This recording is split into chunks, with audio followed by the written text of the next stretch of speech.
Les Dominicains au Rwanda. Méditation du 19e mercredi du temps ordinaire. S'il t'écoute, tu as gagné ton frère.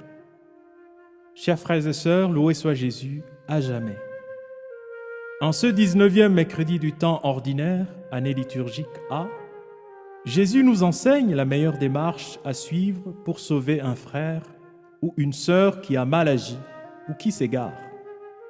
C'est ce que l'on appelle la correction fraternelle. Celle-ci doit se faire dans la charité et dans l'ordre. D'abord, seul à seul avec le frère qui a mal agi. Ensuite, l'amener devant 2 ou 3 témoins s'il n'écoute pas. Et enfin, exposer l'affaire devant la communauté si les 2 étapes précédentes n'ont pas permis à convaincre le frère fautif. Il est intéressant de noter l'importance et la finalité de chaque étape. Dans la première étape, où il faut parler à notre frère seul à seul et lui montrer sa faute, c'est la confiance et la communication qu'il s'agit de rétablir. En effet, lorsque quelqu'un commet un péché contre nous, c'est qu'il a d'abord perdu confiance en nous et a par conséquent coupé toute communication avec nous. D'où la nécessité de rétablir la bonne relation qui est la base de toute réconciliation.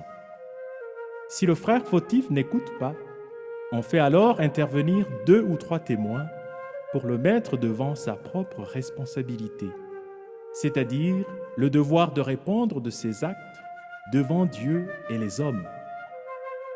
Une telle prise de conscience peut amener quelqu'un à changer de comportement et à retrouver le droit chemin.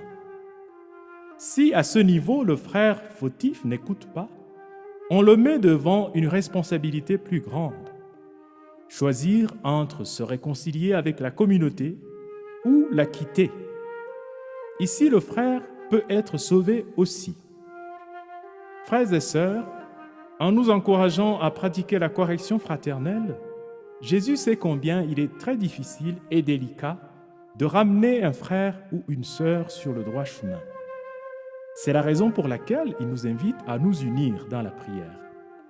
Si nous prions, il sera toujours présent pour soutenir nos efforts et convertir le frère égaré. Prions. Seigneur Jésus, toi qui ne veux jamais que le pécheur meure, mais qu'il se convertisse et vive, augmente en nous le courage, la délicatesse, la prudence, l'humilité et l'attention, afin que nous puissions aider nos frères et sœurs à sortir du péché et à retrouver la confiance en Dieu et en la vie. Toi qui vis et règnes pour les siècles des siècles.